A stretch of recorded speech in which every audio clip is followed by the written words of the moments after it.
If you enjoy easy to make classics, the hazelnut cappuccino is a must. Now to make it, of course you'll need hazelnuts, but that's not all. You'll also need an Arancino milk foamer, 3 centilitres of hazelnut syrup, 6 hazelnuts or a few pinches of hazelnut powder, 10 centilitres of milk, some sugar, and not to forget one of the 2 Nespresso Grand Cruzes that we've carefully selected for this recipe, the Levanto or the Voluto. To begin with, add the sugar to your powdered hazelnuts, and then pour the crunchy mix, the hazelnut syrup and the milk.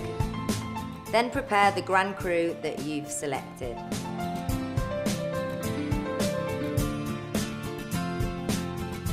And finally, add the milk foam and the powdered hazelnuts on top.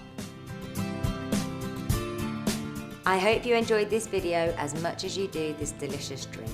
Enjoy!